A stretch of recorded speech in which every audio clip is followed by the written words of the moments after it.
बापाचे झाले नाही ते शिवसेनेचे का होणार आहे?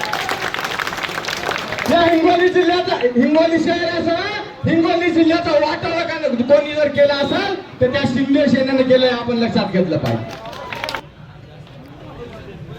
5-6 महिन्यापूर्वी आप्पा वसमतच्या सभेत म्हणले मुसलमानाचं मतदान पाहिजे नाही, आणि आता मुसलमानाच्या पाया पडत हिंडायले. मुसलमानाच्या आमच्या माता बहिणी आता त्याच्या बहिणी झाल्या. आज कशा झाल्या? किती नाटकं करशील? एका कार्यकर्त्याला तिकीट देतो म्हणून महादेवाची शपथ घातली माने साहेब. महादेवाच्या इतक्या शपथा घातल्या की महादेव जर इथं असते तर कितीदा मेली असते काय नाही. अरे देवाला तरी सोड, आणि आता काय नाटक करत? कालच्या भाषणामध्ये सांगितलं सन्माननीय आमदारानं की त्या दुसऱ्या बाळूनं. मी हमेशा सांगतो या हिंगोली जिल्ह्याचं नशीबच खराब. या हिंगोली जिल्ह्यानं माने साहेबांसारखे चांगले नेते पाहिले, राजूभाऊ सारखे चांगले नेते पाहिले, शिवाजीराव देशमुख पाहिले, वैजनाथ सराफ पाहिले, आणि हे 2 चोर आलेत आपल्या नशिबाला. एक लहानपणी आमच्या मुजीबाई काळू बाळू राहायचे, काळू बाळूचं नाटक राहायचं. निवडणूक आलो की काळू बाळू चालू होता. हे त्याचा घोटाळा करते, ते याचा घोटाळा करते. निवडणूक संपल्या की एका जागी याची परिस्थिती अशी आहे. आणि निवडून दोघं बी आले. म्हणजे लोकांना चुरके बनवायचं काम या ठिकाणी केलं. जरा मी अग्रेसिव्ह बोलतो, खेड्यातला आहे, आणि अण्णा पाठीमागे असल्यामुळे कोणाची काही भ्यायची काही कारण नाही. सातत्याने या हिंगोलीचं वाटोळं जर कोणी केलं असेल तर या 2 काळू बाळूंनी केलं. काय या हिंगोली शहराचा विकास केला? 10 वर्षापूर्वी जर पाहिलं त्या माजी नगराध्यक्षाकडे काही नव्हतं, आणि आमदाराचं तर किराणा दुकान होतं असं ते सांगत होते. मग 10 वर्षात एवढा विकास कसा झाला बाबा तुझा? कोणती बाबा नवीनच गाडी घेतली म्हणून, कोणती लँड क्रुझर ती घेतली त्या गुत्तेदाराच्या नावावर. काय बाबा याच्या सगळं त्याला बी अडकवतील. व्यापारी माणूस आहे. म्हणजे अशी परिस्थिती आहे. विकासाच्या नावानं बोंबाबोंब. मला वाटतं या दोघांना विकास लिहिता तरी येते का? ही परिस्थिती आहे. आणि मी सातत्यानं सांगतो, मी आज मी तुम्हाला सांगालो की या हिंगोली शहरात जर बदल घडवायचा असेल तर आपल्याला विनायकांना विशेषशिवाय तंत्र नाही लक्षात घेतलं.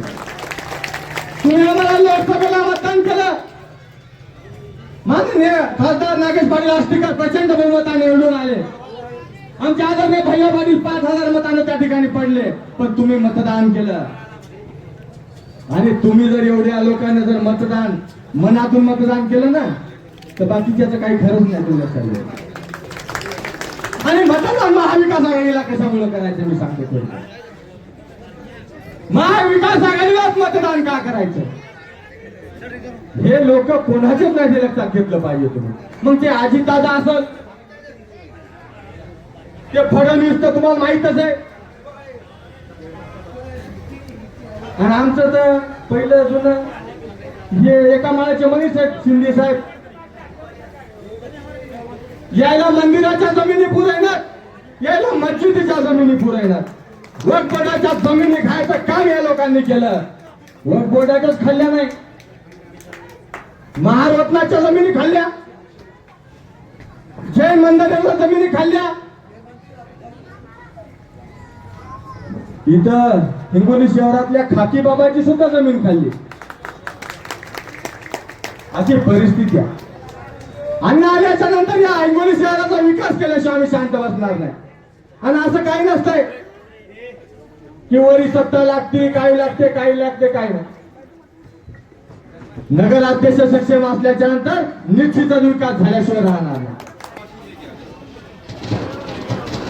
मोदीच खोटं बोलतात, त्याची सगळी टीमच खोटं बोलती.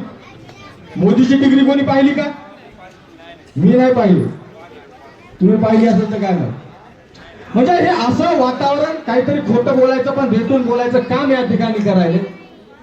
खरं तर अजून खूप बोलायचं, अनेक सभा होणार आहेत. वशिमभाई बोलणार आहेत शिवसेनेनं मुसलमानाला काय दिलं, तर शिवसेनेला मुसलमानाला सर्वसामान्य घरातला वशिमबाई सारखा कार्यकर्ता दिलाय, आपण लक्षात घेतलं पाहिजे. त्या जिल्ह्यामध्ये मुसलमानाचे मोठमोठाले नेते झाले. मग आपलं मला ते नियाल भाईचं ऑफिस आहे का? आपले नियाल भाई असतील, शकील भाई असतील, अखिल भाई असतील, बुरहान मामू असतील, यायला हिंगोलीच्या पलीकडे कोणी ओळखते का? ते बिचारे शहरापुरते नेते झाले, पण आम्ही वशिमबाईला शिवसेनेनं राज्याचा नेता करून दाखवलं. हारून खान सारख्या सर्वसामान्य माणसाला जो शाखा प्रमुख होता त्याला आमदार करून दाखवलं. ही परिस्थिती या ठिकाणी शिवसेनेने केली. आणि शिवसेना आम्ही हिंदुत्ववादी आहोत, काही शंका नाही, पण आम्ही जाणवधारी हिंदुत्ववादी नाही. आम्ही जे लोक, जे मुस्लिम समाज भारत माता की जय म्हणते, आमच्या विचाराचा आहे, या भारत मातेवर प्रेम करतोय, भारतातला आहे. आता तुम्ही आमचे भाऊ आहे की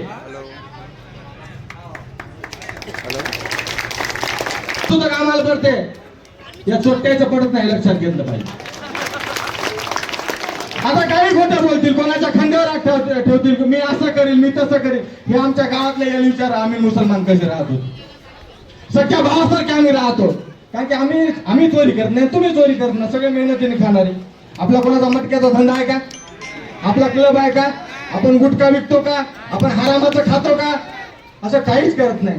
त्याच्यामुळे आपल्याला काय घाबरण्याचं कारण नाही. आपल्या घरी काय 5 वाजता रेड पडणार नाही. बरं, मी काय म्हणतो, मागच्या वेळेस रेड पडली मुझे भाई